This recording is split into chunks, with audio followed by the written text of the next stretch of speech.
feel content, makes people feel, you might even call it happiness. Where does happiness come from? And if you were to take a poll, apparently if you took the richest people and the poorest people and compared their satisfaction scores, you might be surprised to learn that the most satisfied and content people are not the people that are the richest, and that the most unsatisfied people aren't the people that are the poorest, but the link between an individual and their level of happiness and contentment is actually something called gratitude. That if you can be grateful for what God has given you, if you can take a moment to tell God thank you and to be grateful, it has a positive impact on your view towards life, and you're actually able to be happier than somebody that they have exponentially more than you do, but are satisfied to a lesser degree than you are. Does that make sense to somebody? And so simply pausing to express gratitude actually makes you happier. Isn't that great? It actually makes you happier. Just simply pausing to express gratitude, because all of us know what it is perhaps to have an abundance of things, not think about the things that we have, and in that moment in which we don't actually express gratitude, we forget how good we've got it, right? It is not the fact that you have it, it's the fact that you know that you have it that makes all the difference in the world. Old school said it this way: count your blessings. Name them one by one. Count your blessings. See what God has done. Count your blessings. Name them one by one. Count your many blessings. See what the Lord has done.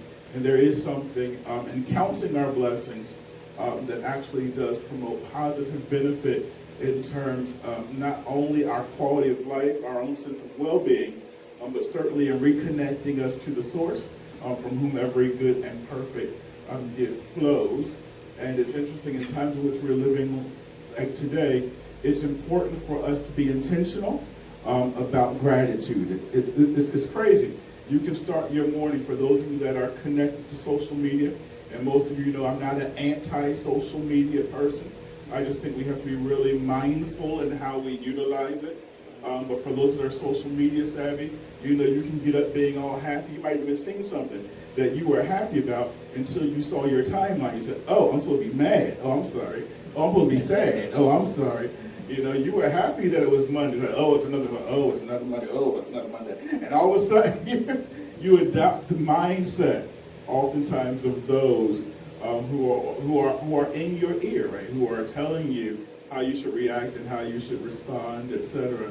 But when you start off and you make that time with God, and you start with that moment of gratitude, someone may be complaining about Monday, but you can be the person that says, you know, I'm just grateful that God allowed me to see to even see a Monday, right? That somebody didn't transition over to Monday. The word of the Lord from the book of Isaiah, we're looking at chapter 1 today. It's one of what's called the major prophets, right? Isaiah will minister around the same time. His contemporaries are actually people that you know, like Hosea, for example.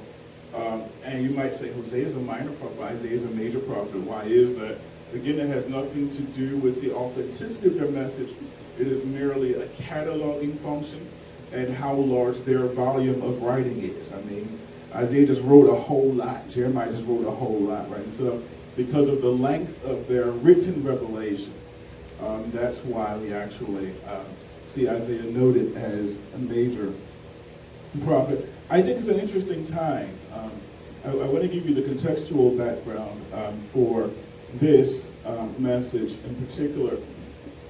We recognize that the people of Israel, they're called collectively here, but spoken probably both the northern and the southern kingdoms, that Israel here they've transitioned from wilderness experiences. We've talked about this quite a bit because I think it's an important concept. They've transitioned from what it is to be nomads, to be going from this place to another place. If I'm really honest about it, wilderness is really survival mentality. They've gone from slavery to now survival. They've got to survive against enemies. You spend your whole existence right now fighting when you're trying to enter into promise. There are a host of enemies I guess they're all related because they all end in ites, right? Jebusites, right? The Moabites, etc. And all of these enemies they're fighting against. So it really is a matter of life and death. They've seen people die in warfare. But not only that, but it's a matter of survival in the wilderness, to be in this strange place. You're not familiar with it. It's very difficult to feel at home in wilderness. It's very difficult to get comfortable in wilderness because every day is a new adventure and you don't apparently know where you're going because you spent the past 40 years just wandering and wandering and wandering, right? Very little is predictable. Food, as we know, comes from miraculous sources like manna from heaven. God provides quail when they complain. Water comes out of a rock. Sometimes we're really excited, like, wow, God sent water out of a rock. And it's like, wow, what situation do you have to be in that God has to get water out of a rock? It's like, do you really want to live where God has to get water out of a rock? Like, really? Right. It's interesting, Lady and I have been trying to be more intentional about eating produce and things of that nature. And one of the fruits that, I guess it is a fruit, right, that we utilize more frequently is because it's so juicy when you juice it, is actually cucumbers, right? And you drink it and you try to, flavor it with some other stuff like pineapples, etc. How low do you have to be in life to start craving cucumbers? You're like, in Egypt there was cucumbers. Where do you have to be in life to start being grateful for cucumbers? I wish we had cucumbers. Like, really? I wish we did. It's kind of hard to grow cucumbers on the move, hard to grow anything on the move, right? Moving from place to place, unless you have like a little wheelbarrow carrying soil around with you. You've got an excess of 1 million people, so I don't know how successful you can be really in that. And so you're constantly in transit. I think that it becomes really interesting, of course, when they now move into their own land, be able to stop and say, wow, this is ours. When you go from promise to manifestation, I've often told you about the importance of how you have to effectively transition from struggle into when you've now arrived, right? And if you live in the place where you've arrived, the same way you lived when you were in struggle, and vice versa, it can have negative consequences for you. The responsibilities are different. Perhaps the greatest transition from struggle to promise is actually you now have a greater responsibility. It's incumbent upon you. The excuses that you have in struggle do not work when you get to promise. The baggage that you carry, the stuff that you say, well, you don't know what I've been through. It's like, okay, you've been through it, but now you have your own land.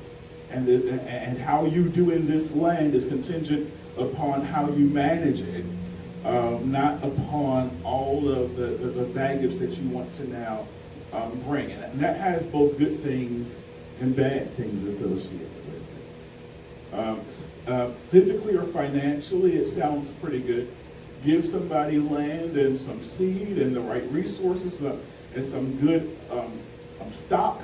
I don't mean like financial stock, I mean like livestock. The thing will virtually reproduce itself, right? And you'll go from a place of not having to having over a series of seasons. You'll find that you'll increase and things will get better. Wow, this is kind of great. It's kind of awesome. Spiritually, though, it has always posed a challenge for people.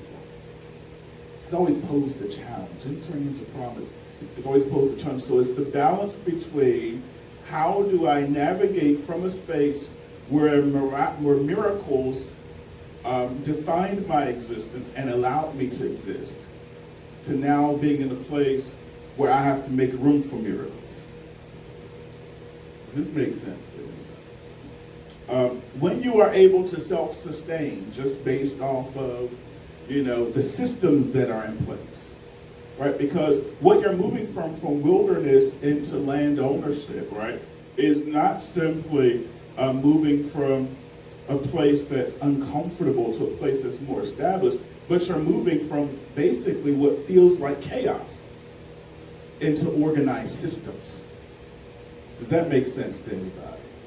Right, and so I wake up one day and the pillar of fire now moves. All right, we move.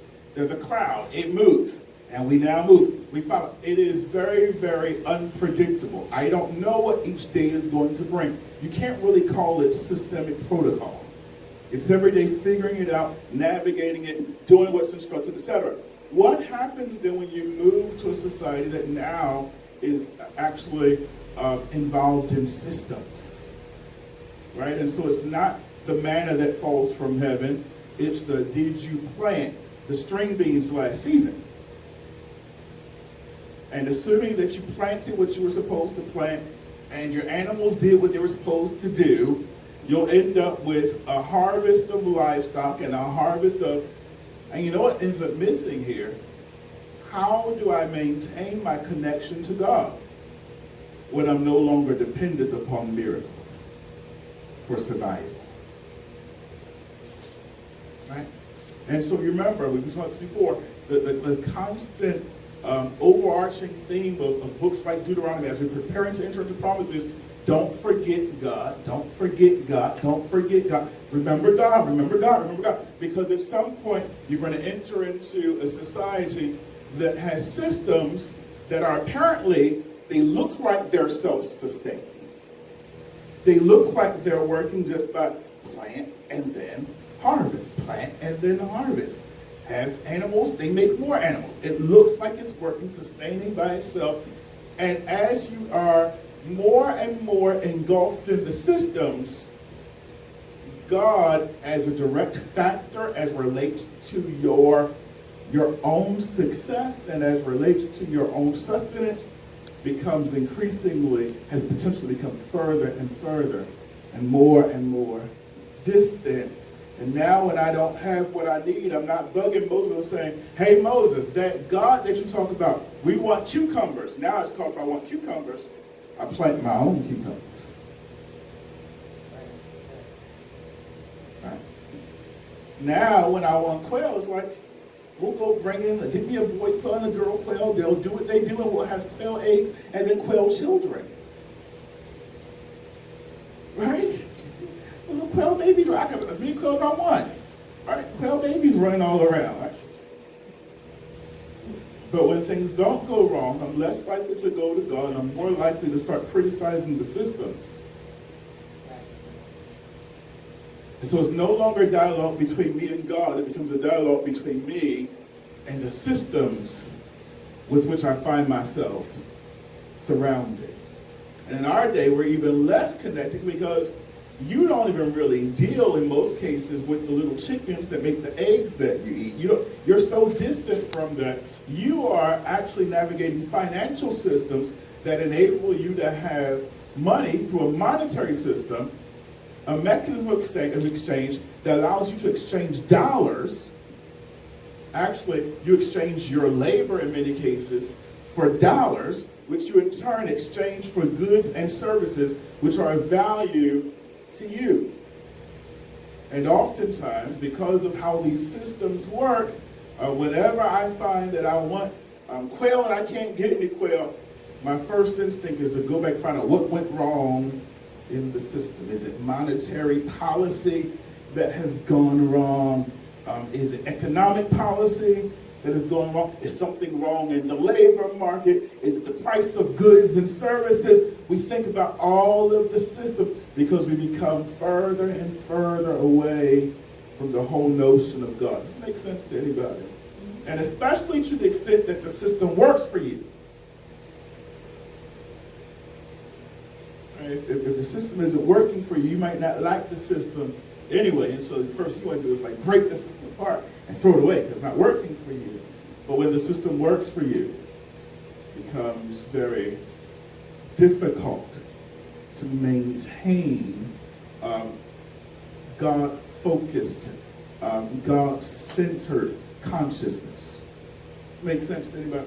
So I want to provide you the context that actually leads to Isaiah to start prophesying. I mean, first of all, this whole notion of this guy prophesying is weird, right? I think of the 66 books, how many are there that are prophets? What, 16 of them maybe the prophets, right? Which is spanning a very, very long period of time, right? And so they're known to be eccentric, they're known to be weird, and they never said we want to hear in the first place. Right? Jesus, like, you killed the prophet. Like, of course we did. We about to kill you. Sorry, Jesus. I'm off track. I saw that. One of those YouTube videos. I meant they were about to kill you, not me. This time it is a window. It is not a mirror. But you get what the problem is.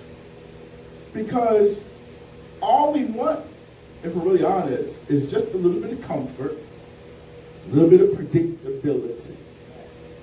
If I'm honest, I don't really want, is it money that I want, or is it the comfort and predictability that I want? I mean, I used to say it was just pieces of paper, but most of you don't even have that. I've not seen, the last time I saw a piece of paper was yesterday, going to the barber shop, then I gave him my piece of paper. The majority of my money I never see. Not just because I spend it so fast, but because it never makes its way into my grubby little hands. Right? Electronic exchanges, digital information moves money from here to there. They don't really move it. The information goes from here to there are numbers that represent my money. Code that represents my money. Moving it from here to there. We want comfort. We want predictability. And you know what the problem with the prophets are? They disrupt all of our comfort and our predictability. And they bring us, and we were found responsibility, they come back and they bring us this stuff called accountability. Right? It brings this stuff called accountability. And you know what the worst thing is? They take a system that was working for some of us, and then they bring God into the equation. I know that I preface this by talking about monetary systems and pricing systems, financial systems, labor market systems, but you know, it even impacts religious systems. What I want you to see in the book of Isaiah is that this is a people that had now moved from sporadic and almost seat of the pants type operation. So now there are now systems in place for everything. And what's the beauty of a system? It enables you to get predictable results, right? And so when you start your business, if I start a McDonald's, say what you will, it's a very profitable business. I start a McDonald's. What I don't want is that I make customer X a hamburger and it tastes like this, but I got another employee who has to add a little bit of flair to his hamburger. And so all of a sudden, customer B gets a hamburger that's totally different than customer A. No, there's a system that's in place. When you make the hamburger, you will do step 1, 2, 3, 4, 5, and it's designed that way to always get you the expected result. That's the beauty of systems. The problem is when you do the exact same thing that you've always done, and then you get a different result. It happens in the labor market. You show up to work at 9:02 every morning like you always do. Well, if you're 9, but you start 9:02 in the hourly job, right? As we always did. The system was working, except this time, for some reason, you get a pink slip. It's a disruption to your system. You don't understand. You worked as hard as you did last year, even harder. Last year, you got a 5% increase. This time, you got a 1% increase. It's a disruption to. We don't like our systems being disrupted. We don't like it when we've established a pattern and then something comes along and messes that pattern up. Because quite frankly, we didn't like the wilderness all that much. And so as soon as we got out of the wilderness, we started establishing patterns, things that were predictable, so life could be good and wonderful and great. The only problem with systems is that systems sometimes enable us to totally separate ourselves from divine influence. And so then what does God do? God comes and introduces himself into your systems. Right? This is what Isaiah chapter 1 says. See, you didn't get this in the Cliff Notes. They didn't tell you this. You have to come to church to get these notes. They didn't tell you this in the commentary. Don't look for this in the Sunday school books.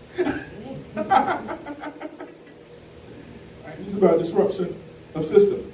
Isaiah chapter 1, verse 1. Oh, I'm just reading the first verse. This is not good. The vision of Isaiah. The vision of Isaiah. Don't read too fast, right? Isaiah is now seeing something. Right?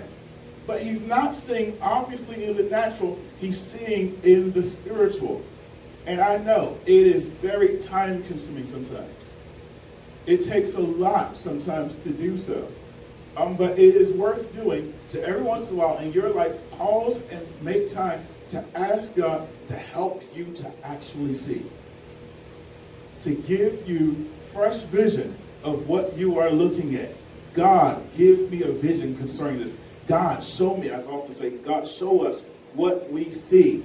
God, cause this to make sense to me, not just from the perspective of mere logic, but from the perspective of God, your divine prerogative. How does this look to you? Because to me, it looks real great. But the problem is that what looks great to me might not look great to God. In fact, I am least likely to see what God sees when I like what I see already.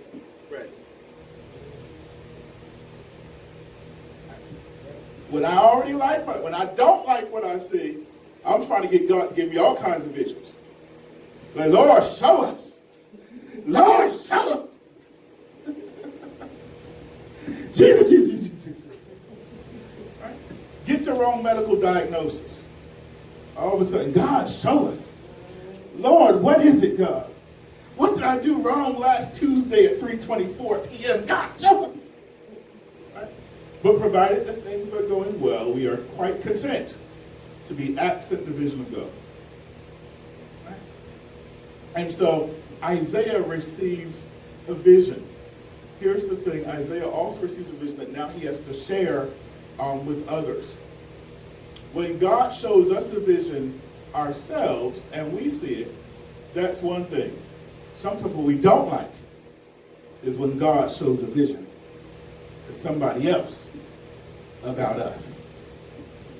Because now you don't want to meddle in other people's affairs. Mind your own business. It's my business.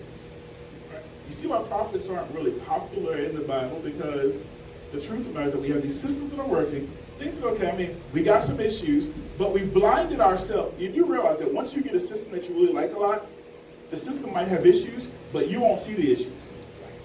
You blind yourself to the problems because you've convinced yourself that it works for you because of your own best interest for it to work.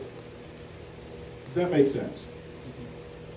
And was which he saw concerning Judah and Jerusalem in the days of Uzziah, Jotham, Ahaz, and Hezekiah, kings of Judah. Hear, O heavens, and give ear. Now, he is not speaking to angels, right, per se. He's not speaking to the inhabitants of heaven any more than when they say, hear, O hills, right?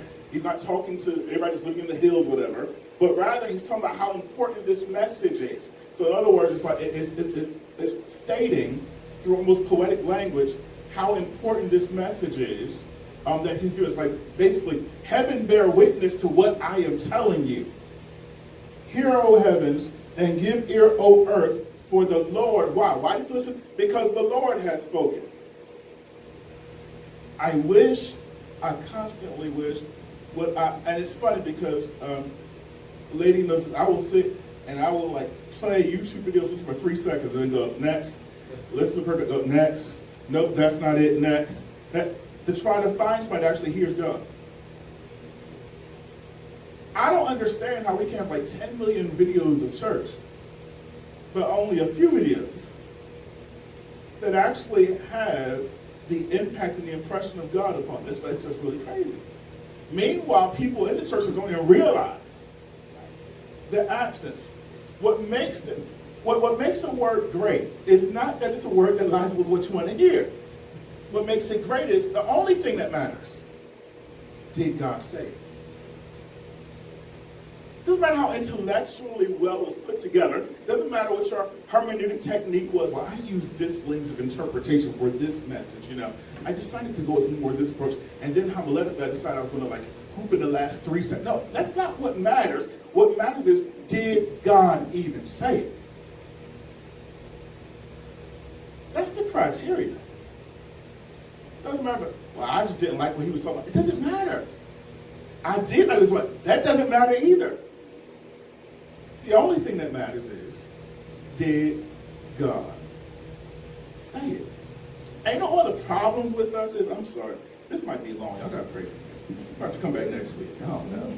One of the problems with us is that we have become so accustomed to wandering without direction that it's amazing how content we can become living life without having heard anything.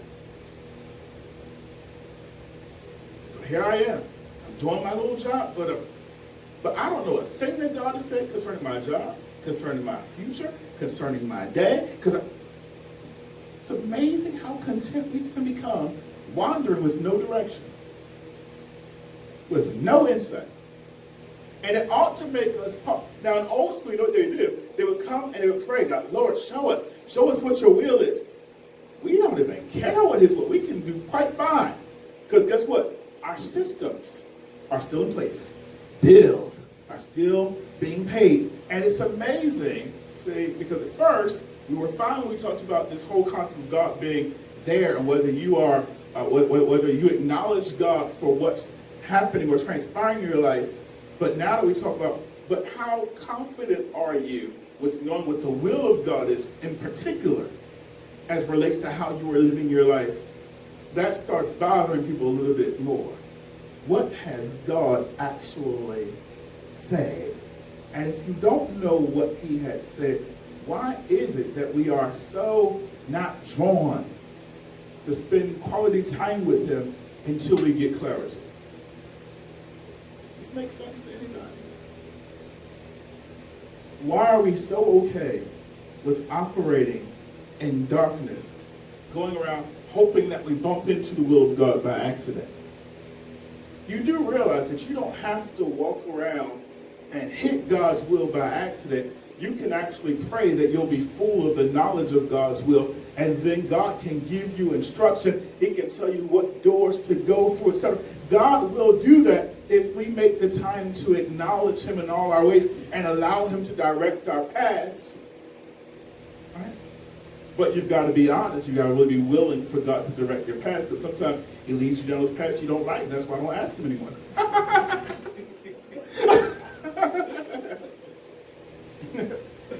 Right? We've got to, but it's better to go down a path that you don't like, knowing that it's God, than to go down a path that you do like, and you don't know where God is in your life. I know what it is to be on a path like, I hate this path. But you know what's really crazy about it? But God is strong with me. I feel him here. I know it's him. I know it's his will. I know this is his purpose. I know this is his assignment, even though it's painful. And that's what the Jesus factor was all about, right? He's like, you know what? My meat is to do the will of him that has sent me. There are more convenient ways, yes. Less painful ways, yes. But can I live being outside of his will? No. There's a choice between convenience but being outside of his will. I'll sacrifice convenience. I'll sacrifice all this other stuff, the comfort, etc., just to know that I'm in the will of God. In fact, there is nothing that is more comforting in truth than knowing that God's got you because you're exactly where he wants you to be. Isaiah speaks now because he has a word from the Lord. Right? It's one reason why I tell you all this is so important to get into the text. Not so you can cross it off and say, well, I read a Bible verse today. No, it's because I need direction from my life. And there's something weird that happens. I open up the text, and all of a sudden I start hearing from him. And all of a sudden things that didn't make sense start making just a little bit more sense. And I get deposits from heaven into my spiritual account, into my soul, that actually benefit me throughout the course of my day. Because I don't want to go through a whole day, a whole morning, a whole hour, and I haven't heard anything about God's perspective on my day. This makes sense to anyone? Some people are surprised that God speaks so often. I'm surprised they can deal with God speaking so few. To each his own. But the text tells me, man shall not live by bread only, but by every word that proceeds out of the mouth of God. So I've got to hear him. I've got to know what he's saying. The instinct of the church needs to be, we need to get back to this. The instinct of the church needs to not be, oh, does this idea, will this create more members? Or will this provide additional financing? No, the question the church needs to ask is, what does God say? Hallelujah to Jesus. I feel married. What does God say? We used to pause back in the day. I know it's the truth.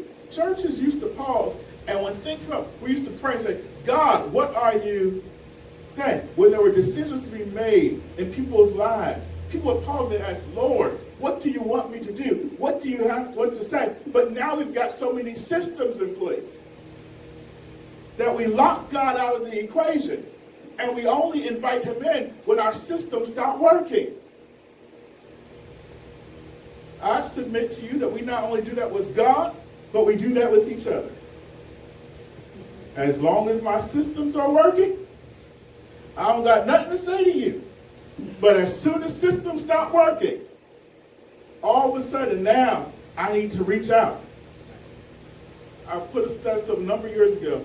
The providence of God, paraphrase at this point, is amazing, such to the extent that the very person that you are too busy and you have no time for is exactly the person that will have the solution the next time you have a problem.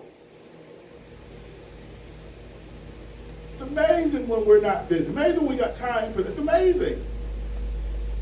Makes sense to anybody. Right? As long as our systems are working, I don't need God, I don't need church, I don't need any of this stuff. But as soon as our systems start breaking apart, right? God, where are you? You ask that at the beginning of the conversation. When you're making the fundamental decisions up front, that's when you ask him. Now, God is merciful and oftentimes intervenes, we all know, even late in the midnight hour. But it shouldn't always have to be late in the midnight hour.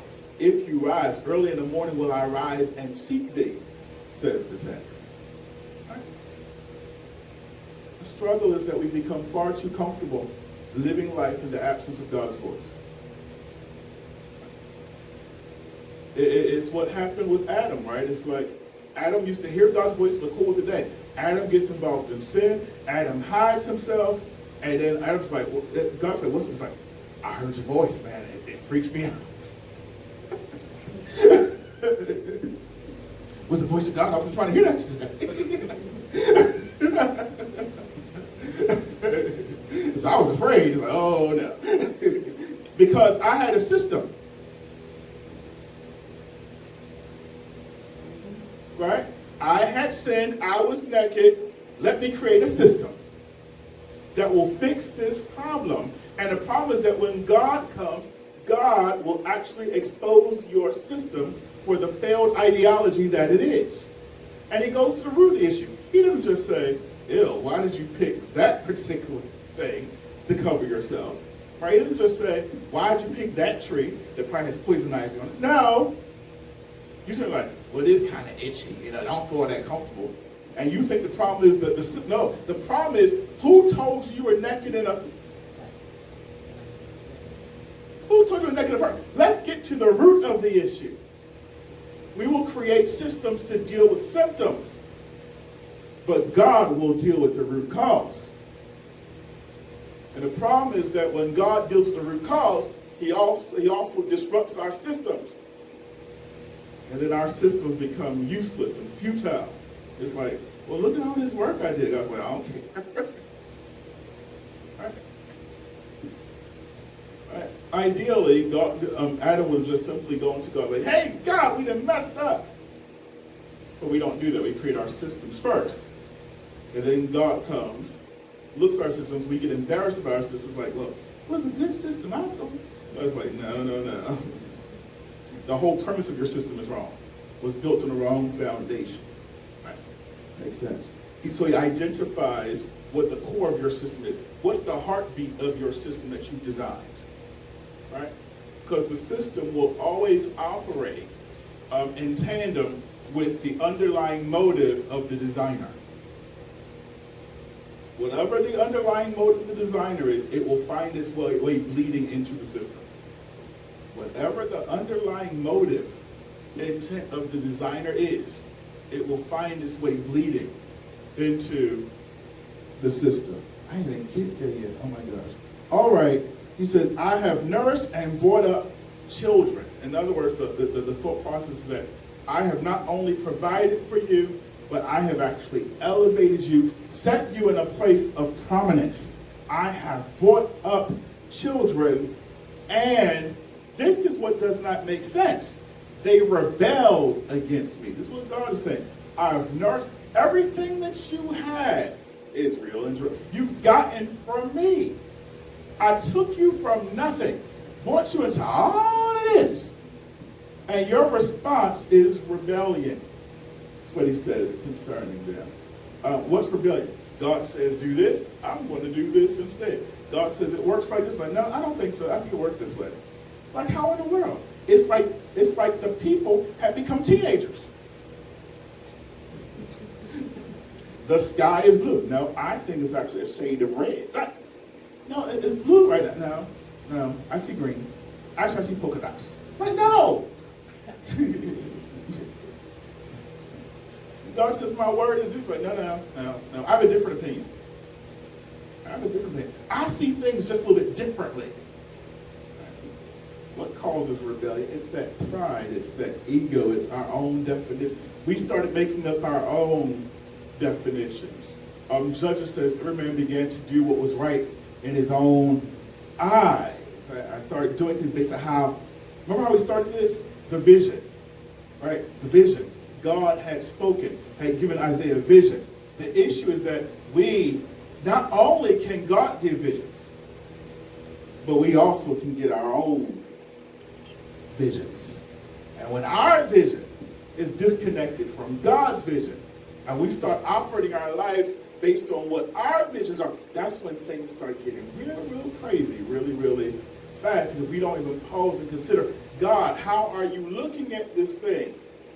And that's not to say that God has not given us autonomy with respect to our places of authority and dominion, right? Because he puts man in a place of authority and dominion. But that authority and dominion is supposed to be linked to a submission to God.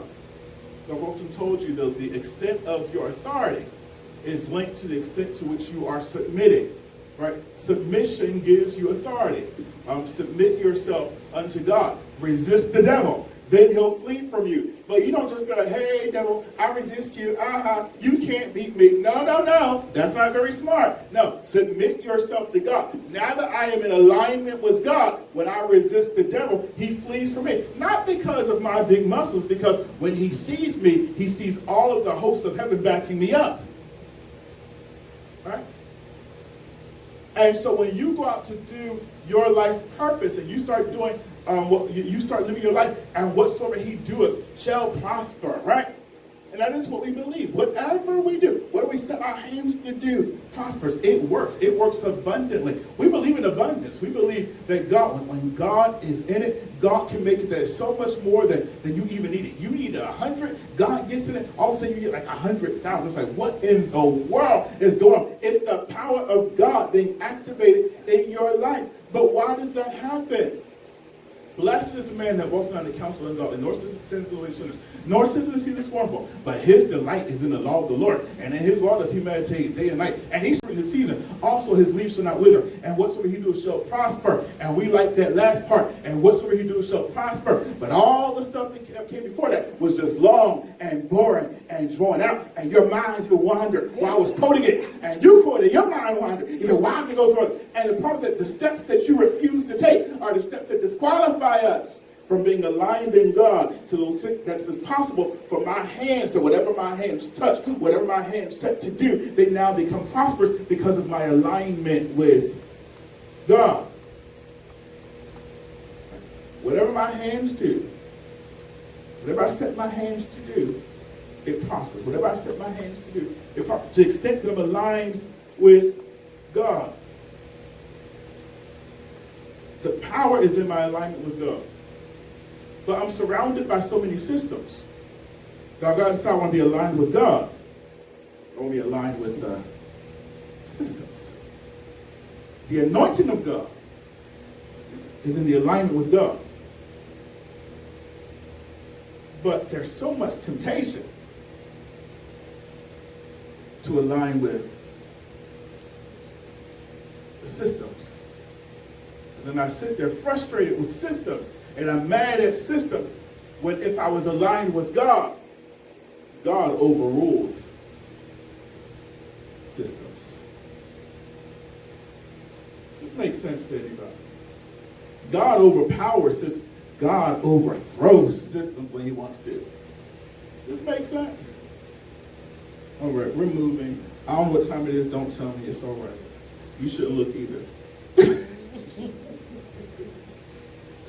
Verse 3, for those that still have their Bibles open, didn't close it trying to influence me. Verse 3. If I close my Bible, he'll close his mouth. No, not today.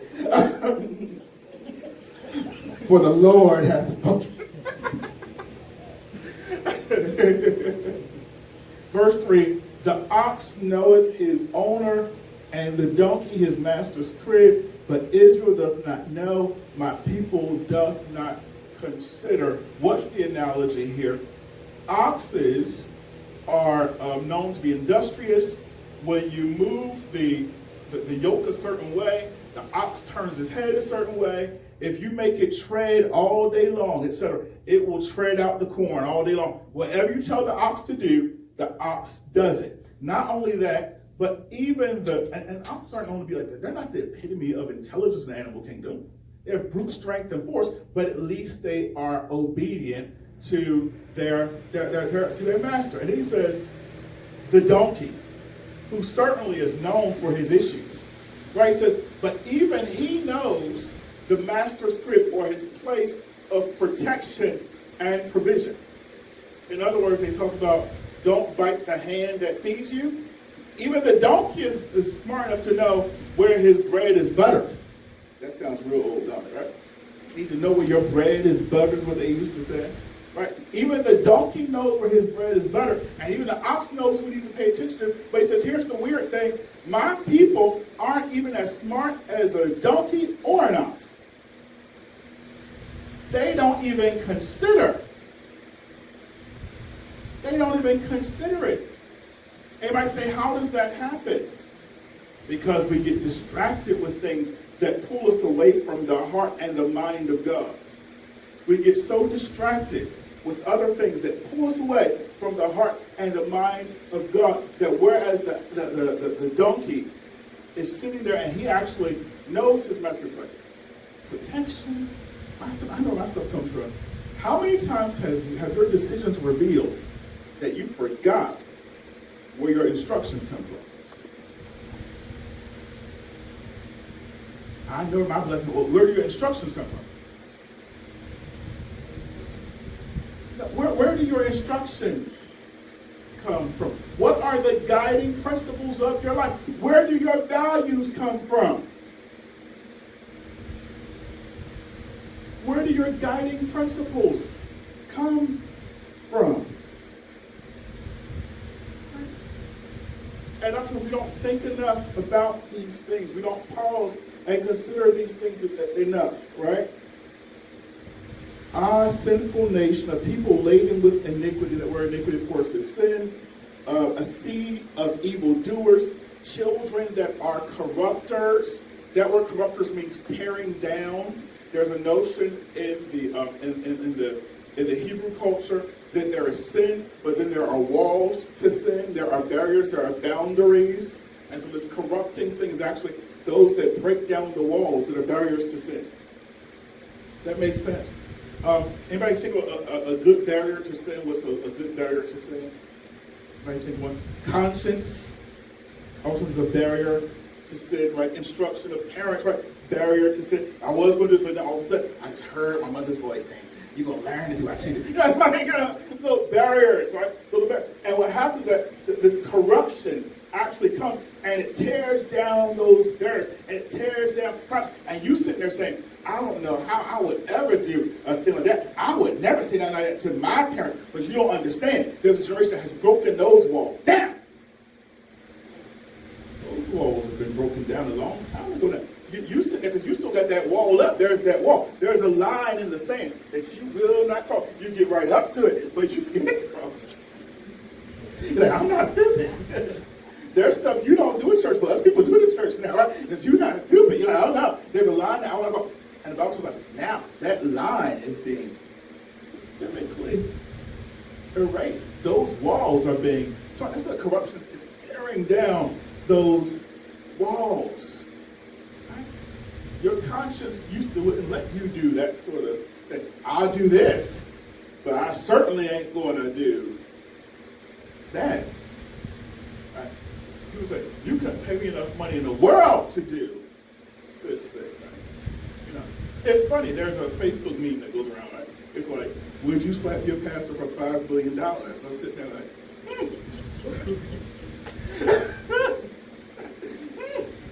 Now that was a generation, there was great-grandfather's generation, where you could have paid the saints like $50 billion, and they ain't slapping that man. But there's a generation today, it's like, Pastor, we can split the money afterward. I'd be like, all right.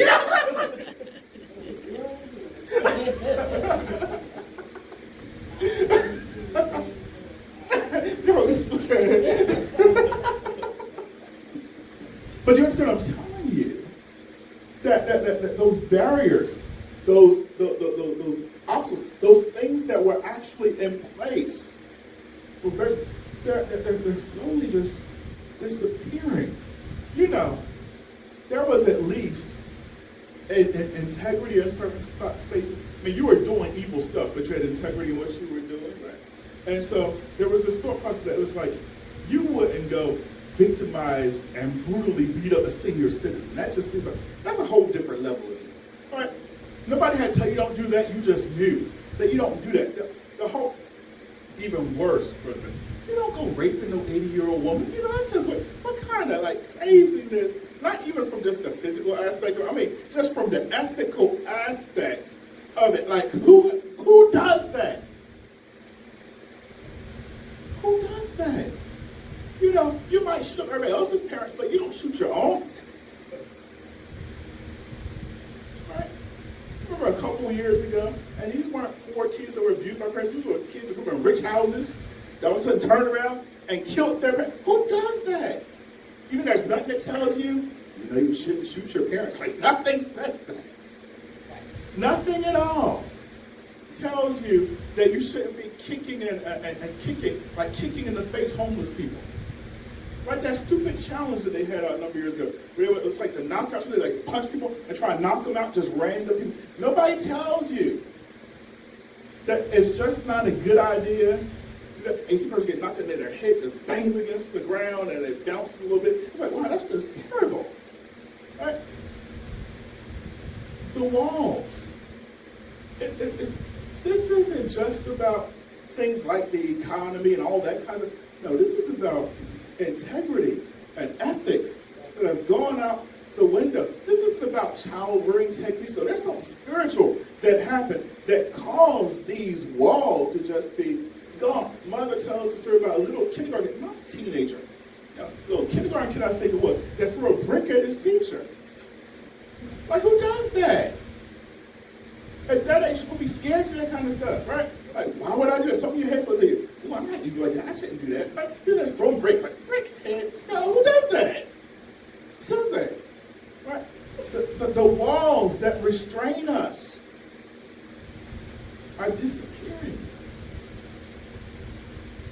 The walls that restrain us. So society, the Bible has a word, is becoming corrupt. See, I want you to understand what corruption really is. All right? Just so corruption. Corruption is the dismantling of those walls that used to restrain us from just ungodly activity.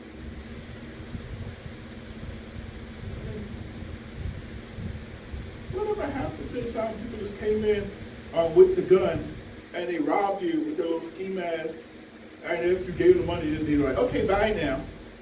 Now they rob you, you get the money, and they shoot you like 20,000 times just for the fun of it. What's going on? What's that? Where are the walls that works both sides of the fence, right? You know? Whatever happens to time when cops are like, okay, I'm going to wait for backup to come because I'm scared. No, that was called, I'm scared. I didn't have a gun. I'm dead now. Where's the boundaries that make it so that people are like, Before I kill somebody, if I'm scared to do this by myself, why not just wait for 20 more cops to show up? That way I don't feel so scared. Why do I have to pursue now? Where are those boundaries? And where is the boundary of shame? Some stuff wasn't scared to do it, just too embarrassing. The wall of shame. But all of these things have just been coming down, being broken, etc. You know what it does? It's our wonderful systems. We're so disconnected that we don't see anything personal anymore. It's just a number. It's just a this. It's just a Facebook profile. We don't care what we say to people anymore. It's funny. It's amazing. I didn't think adults call one another stupid anymore. So I started looking at social media. And you watch how fast it descends from I disagree to you are stupid. You're an idiot. You're an expletive. It's like, oh, it's like, what in the world? Like, where is the barrier? Where is the thing that says, no, stop. No, it doesn't exist. People just go, whoa, they go for blood. It's like, what in the world? Right? It's really crazy. The barriers, the restraining that we used to have. It's absolutely gone. I mean, I get it. People cut you off in traffic. You know this story probably, Brother Vinny. People cut you off in traffic, It ain't always our fault. It might have been a choice, but I was more important to you in the moment, Respect my decision. Cut you off, There we go. And once upon a time, people might make some gestures, I couldn't see anyway. Might make some voices in their head. At worst, scream some things in the car. My window's up, I don't hear you anyway. But now we live in a time where people get so upset that all of a sudden now I chase you. I follow you. I take out my gun. I shoot you. I follow you. I bang my car into yours. Used to be cut off, kill people. Now, and I'm mentioning you because this happened locally. It was a girl who actually was out right there on 202, I think, approaching 100, something like that, where she was actually killed. She was actually on her way to college, went shopping. Yeah. Right there in Exeter, actually on her way shopping for college. She cut off the wrong person, apparently, and they came and killed her. Just for cutting someone off in traffic. It's interesting. I watched a preacher, and he was preaching in Canada, a place that has relative freedom. And he's preaching, and he's preaching nice too, like me. There's different scales of, I always say, be offended with the message, not the messenger, right? And so don't deliver in a way where you're purposely trying to start trouble with people, then get mad that they're about to kill you, right? Be killed because, you preach Jesus. This guy was preaching with integrity about Jesus. So next thing I know, the people around demanding him to be quiet. And so they start pushing and shoving the guy. The cops show up and won't even do anything. Now, when I was coming up, I don't care how crazy the street preacher was. She might have billboard or something. I ain't gonna go do nothing. You're gonna do nothing to the preacher person. That's the preacher person. But those barriers, those sacred cows in society. I'm not calling preachers cows. I'm saying sacred cows as a concept. That there are things that you just didn't do. Here's the scary part. I don't know if any walls remain. I don't know if there's anything that people won't do anymore. Now I get it. The economy's apparently doing well, and we have nice house, and people are like, life is pretty good. Have you ever paused and asked God to give you a vision of this country in which you're living? The society in which you're living? I know a couple of years ago, go back a couple of decades, you all knew Jesus was coming back. Well, preach about it. Jesus is coming. Then I don't know what happened. Everybody forgot. But in the moment that you think not, can I remind you that Jesus is still coming? And that things are worse now? I know it's hard to believe, but things are actually worse now than they were before. And it's getting increasingly worse in terms of the hearts of people. We have become increasingly divisive. We have become increasingly okay with violence and killing people. We have become increasingly silent. Things just don't bother us the way that it used to. We've become increasingly complicit. We have become increasingly corrupt. Society is becoming increasingly corrupt. And it's happening all around us. Every day. Every day. Every day. And it happens oftentimes not only just through individuals. We have entire systems designed to take advantage of people. Have entire systems that will do our evil work for us. Does this make sense to anybody? It's become absolutely altogether corrupted. It's corrupted at the core. The very nature of it has turned into corruption. But nobody sees it because we all turn the proverbial blind eye to it. But just because you ignore it doesn't mean that God doesn't see it. It's like he sees you falling asleep when I go on to this next thing.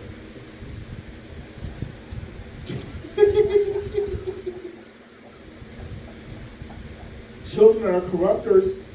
Oh yeah. That's the hard part. It's children that often case that are breaking down. Each new generation is breaking down the walls. Each new generation is pushing the envelope further. Isn't that crazy? Each new generation is pushing the envelope further, going further, going further. They have forsaken the Lord. They have just totally said, I don't need this. I don't need the Lord. I'm woke now.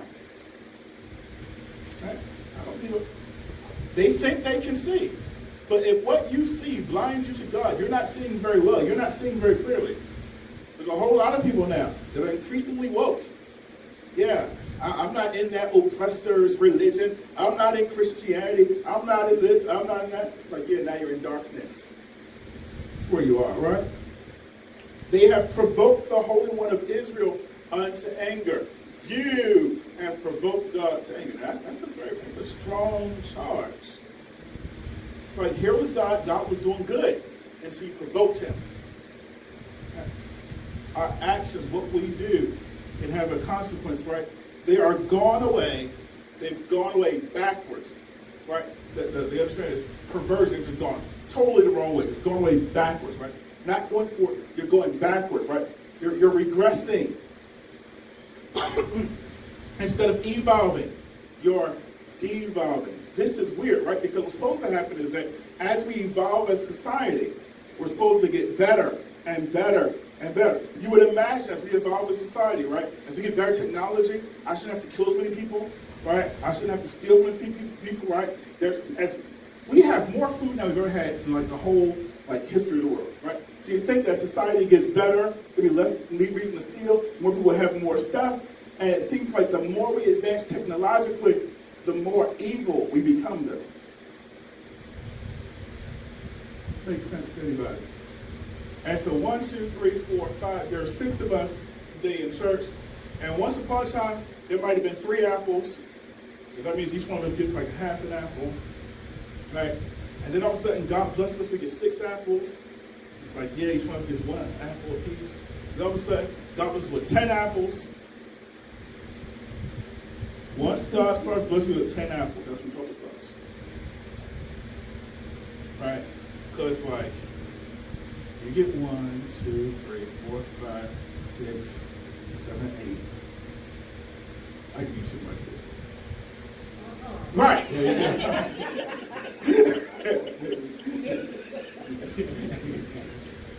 And it starts getting really weird, right? Just go, well, technically, it was because I prayed and God showed up and he wanted me to have the apples. Now I take all 10 apples, then y'all split the 6 among the 5 among you. It gets really weird. That the more we get, the more selfish we become. Right? Because first you split the half apple is fine. But once you get your own whole apple, it's like, no, I don't want no half apple because then it'll get open and they'll be like, I can't save it for later because it gets brown faster. So we can't be cutting no apples. We only do whole apples in this church. Whole apples. Whole apples. The devil is a lie. Whole apples. And if that means I have to hold all the apples until I'll be responsible enough not to make the turn brown, I'll make the sacrifice. Increasingly selfish. We get more and become more selfish. That makes sense to me. Not doesn't make sense, but the thought, the concept. Right? Alrighty. I need to stop soon.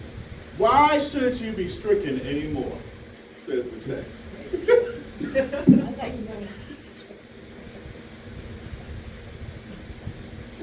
Y'all like, yes, but why? Why? Can you circle, put a bookmark there? We will come back next week. Why should you be stricken? I can't get the arrow. I tried so hard. Oh, God. Y'all funny. Oh, we're done. Thank you, Jesus.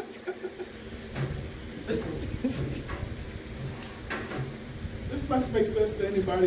That's very good. If not, we can always open up to her. No, but do you understand the concept, though? I didn't get to the climax part, all that kind of good stuff, because, yeah, man, let's come back next week for that. Bring your friends, bring your family, bring your enemies, bring the evil people, bring the corruptors. But really, I hope that it punctuates the importance of hearing from God, the seeing things from God's perspective, and whatever else happens after. Why should you be stricken anymore? Like, why should we have to listen to this anymore? We're standing. You all know the protocol. Y'all don't.